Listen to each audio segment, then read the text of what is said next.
Salam sejahtera buat kita semua. Saya Kristi Besi Hombing, kelas A2. Saya dari Prodi Pendidikan Bahasa Indonesia, Fakultas Keguruan dan Ilmu Pendidikan Universitas Malikul Saleh. Di sini saya akan menjelaskan salah satu materi dari MK Kritik Sastra, yaitu mengenai sejarah perkembangan kritik sastra di Eropa. Nah, dalam materi ini ada 3 pokok bahasan yang ingin saya bahas. Yang pertama, sejarah perkembangan kritik sastra di Eropa. Yang kedua, tokoh-tokoh dalam sejarah kritik sastra di Eropa. Dan yang ketiga, peristiwa-peristiwa yang penting yang terjadi di Eropa. Nah, di sini saya akan menjelaskan tentang sejarah perkembangan kritik sastra di Eropa. Karya sastra sebagai salah satu bentuk karya sastra yang menganalisis karya sastra. Lahirnya agak lambat. Kritik sastra memulai sejarahnya di Yunani.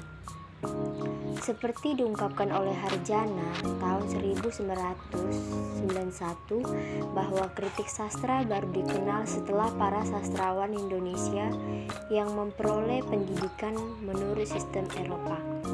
Hal ini menunjukkan bahwa kritik sastra bukan merupakan tradisi untuk kehidupan sastra di Indonesia.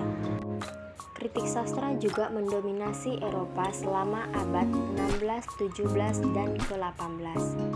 Dimulai di Italia, kemudian menyebar ke Prancis dan di Inggris. Kritik sastra juga menekankan peran kritik sebagai penghakiman.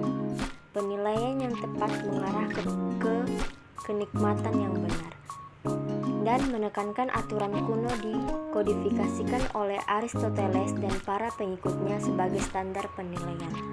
Nah, yang kedua itu tokoh-tokoh yang terlibat dalam kritik sastra di Eropa, yaitu 1. Ada Plato, kedua Aristoteles, ketiga Dionysius Cassius Longinus, yang keempat Quintus Horatius Flaccus. Nah, pokok pembahasan yang ketiga yaitu peristiwa-peristiwa penting yang terjadi di Eropa. Peristiwa penting di Eropa yang dapat membawa kemajuan di berbagai bidang ilmu pengetahuan, yang salah satunya juga menjadi penyebab dan dampak adanya imperialisme dan kolonialisme atau penjajahan di Asia Tenggara, termasuk Indonesia. Kebudayaan Yunani dan Romawi adalah kebudayaan yang menempatkan manusia sebagai subjek utama, manusia sebagai makhluk hidup yang berpikir terus-menerus, memahami lingkungan alamnya, dan juga menentukan prinsip bagi tindakannya sendiri demi mencapai kebahagiaan hidup. Semua itu jelas menunjukkan bahwa kebudayaan ini memberikan tempat utama bagi manusia dalam kosmos atau keteraturan dan mencerminkan kemampuan manusia dalam menciptakan aturan hukum, kekuatan, dan keindahan, yaitu suatu pandangan yang disebut dengan humanisme klasik.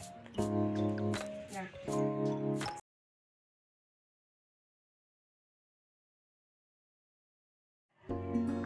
jadi, dapat disimpulkan bahwa kritik sastra adalah proses penganalisisan sebuah karya sastra yang bertujuan untuk menilai atau memutuskan baik, buruk, dan bagus tidaknya sebuah karya sastra yang bertujuan untuk memberi pengetahuan kepada pembaca dan untuk mengangkat nama-nama sastrawan dan budayawan.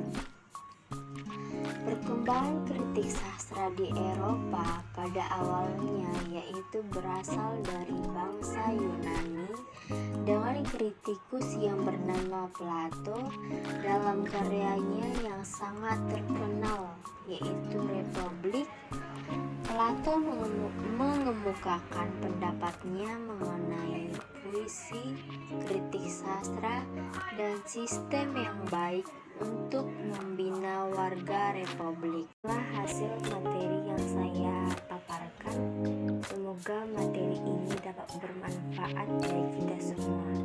Akhir kata saya ucapkan sekian dan terima kasih.